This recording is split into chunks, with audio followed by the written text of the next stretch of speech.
Well, hello. Thanks for joining me today. My name's Jeff. Today I'm going to talk about the film that was shown on the second ever Mystery Science Theater 3000 show, if you don't count the KTMA ones, which I don't. The film was called The Robot vs. the Aztec Mummy, and it was a Mexican science fiction horror film. Its real title in Mexico was La Momia Azteca contra el Robot Humano, which, according to Google Translate, comes to The Aztec Mummy Against the Human Robot, which sounds right to me. This is the third chapter in the Aztec Mummy trilogy, the Aztec Mummy being the first and the Curse of the Aztec Mummy being the second of the three. They were all released within a year and a half from one another between 1957 and 1958. It was originally shown on Mystery Science Theater on November 18th, 1989. Now, this is the Mystery Science Theater episode which features the demon dogs which invade the satellite of love because the spaceship looks like a dog bone. Now, I wanted to watch all three of the Aztec Mummy films before I did this episode, but the first one, the Aztec Mummy, just isn't available anywhere. I did find an apparently edited Spanish version on YouTube, but since I don't speak Spanish, I didn't watch it. Apparently, the master of bringing Mexican films to the United States, K. Gordon Murray, only dubbed the last two and not the first. So anyway, it doesn't really matter because the first 20 minutes of Robot vs. the Aztec Mummy is a recap of the first two films. So we've got that going for us. Now, these films were all shot back to back to back with the same cast and crew. Each one had basically the same plot. An evil doctor wants to steal the mummy's breastplate, have it translated, and that will lead him to the mummy's treasure. But the mummy has other ideas.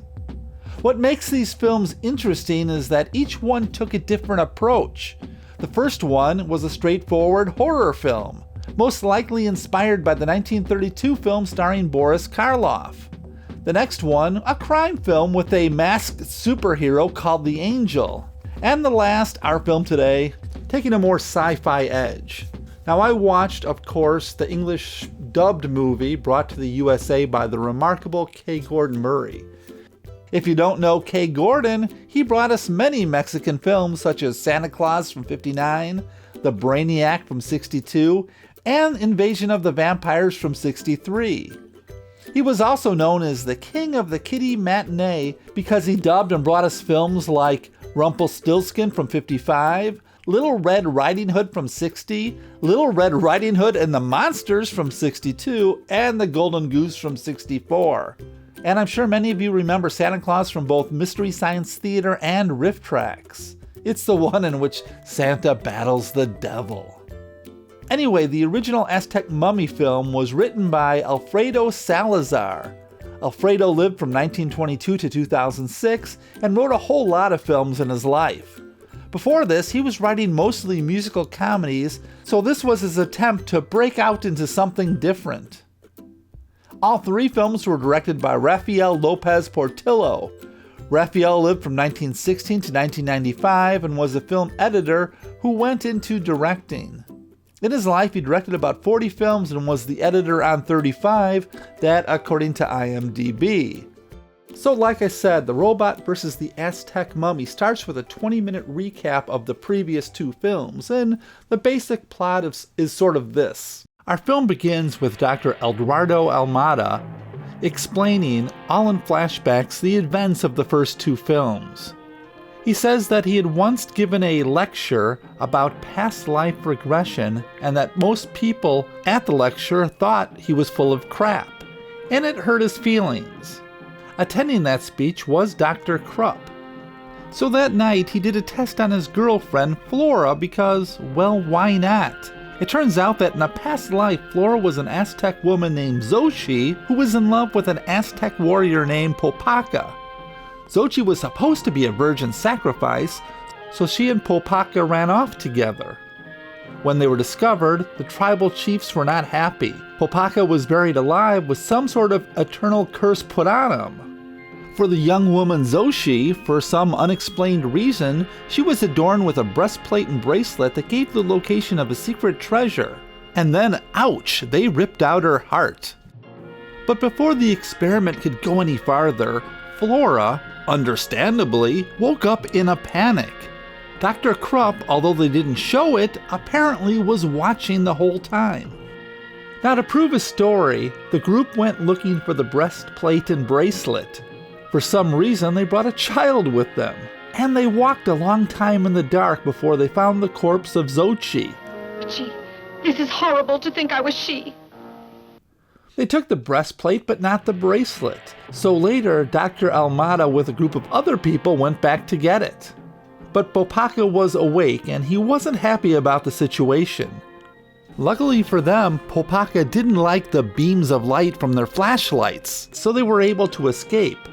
But the mummy wasn't done. He wanted the breastplate back, so he came to their house and decided to take Flora while he was there. He tied Flora to a stone where Xochi had been and put the breastplate and bracelet on her and began the ceremony to cut out her heart just as Xochi had centuries earlier. Our hero saved her just in time with the help of a cross. And that was the end of the first Aztec Mummy film, but he went on to continue the story from the second film, that the Dr. Krupp, who is now known as the Bat, kidnapped Flora, using her to get the breastplate and bracelet. Having Flora, Dr. Krupp got Dr. Almada to translate the breastplate and bracelet. Luckily, the mummy, guided by unknown forces, ended up at Krupp's lab.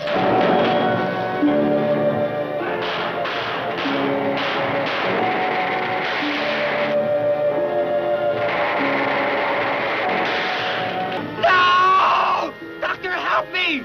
Can't you hear? No! Help me! Dr. Krupp was thrown into a pit of deadly snakes by the Aztec Mummy, which was certain to kill him. But later they found that somehow he managed to escape. I was awestruck when I realized that the body of Dr. Krupp was no longer down there. Then, to our horror, we discovered that there was a small door in the back wall of the pit. Now, since he's been defeated by the mummy twice before, this time he decides to create a robot with a human head. Hey, it sounds like a plan. Except for the fact that Dr. Almada, his wife Flora, and his associates are all trying to stop him. Dr. Krupp, using his power of hypnosis, uses Flora to bring him to the tomb to get the breastplate. Now, to make a long story short, Dr. Almada and his friends trace Krupp back to his lab just as he's activating the new robot-human hybrid.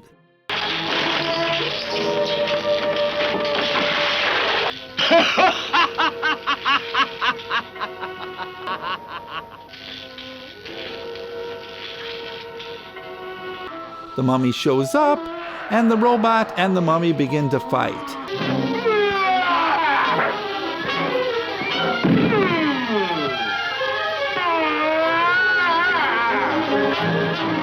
And it looks like the robot might defeat the mummy until our hero rushes in and knocks the remote from Dr. Krupp's hands. This allows the mummy to turn the robot into scrap metal. No!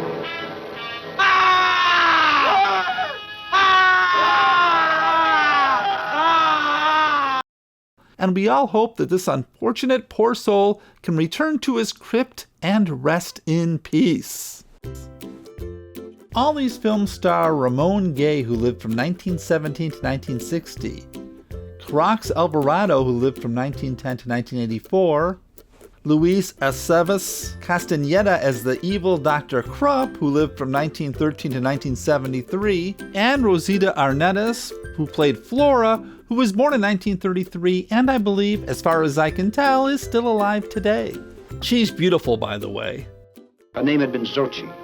She was deeply in love with a brave and highborn warrior called Popoca. And I won't go into too much detail about the cast because I'm not very knowledgeable in Mexican films. It's hard for me to say if they're acting good or not because of the overdubbing. And I apologize to any Spanish listeners out there if I'm pronouncing any of these names wrong. I should have took Spanish in high school. Now here's the thing about this film. I really enjoyed it. I like this film. It's just so wonderfully, delightfully, ridiculously bizarre. What more could you ask for? It's everything you want from a low-budget B film about a mummy fighting a robot with a human head. In fact, I can safely say I don't think I've seen a better human-robot versus mummy film in my life. but that's me in the US. If I was in Mexico in 1958 and I saw this film for the first time, having already seen the first two, I might have been a little upset. I mean, 20 minutes out of a 65-minute film being just a rehashing of what I've already seen? Could you imagine if George Lucas started Return of the Jedi with 45 minutes of flashbacks from A New Hope and The Empire Strikes Back? That would be crazy. For me, it was okay because I hadn't seen the first two films, and I'm wondering if they did this because of lack of budget, or if it was more like, we only have 30 minutes of plot. What do we do? Well, if we start the film with 25 minutes of flashbacks and pad out the scenes a little that we have, we could probably stretch it to over an hour, and that'll be okay. Who knows, really? Anyway, one thing they could have used in this movie is a better costume for the robot. I mean, I've seen better Halloween costumes, but that's just me. As far as Mystery Science Theater 3000 goes, this is one of those few shows that don't have the bots with Joel at the beginning. They're waiting for him in the theater after the invention exchange. And, it's not one of their better episodes. And I get it. This was only their second ever episode and they were still finding their way. But I watched this twice in preparation for this episode, this show, and I didn't find myself really laughing out loud once. There's a few humorous bits here, but not that ha ha ha laugh that I get from other shows, even from the first season. So, mildly amusing, yes, but great, no. And this is probably the best joke out of the bunch. I looked up anticlimax in the dictionary, and it said, see Aztec Mummy. So constipation. No, that looks real. Yeah, I think that's real. Well, thank you for joining me today. I'll be back next week. I'm going to talk about the Mad Monster, which was the third ever episode of Mystery Science Theater 3000, not counting the KTMA episodes, which I don't. If you've got any thoughts on today's one or next week's, you can email them to me at coffeewithjeff@gmail.com. Hey, you can even email me just to say hi, but I'd love to hear your thoughts. Anyway, thanks for joining me. I'll be back next week. It's winter again here in the Midwest, so I got to deal with that. Take care. Bye.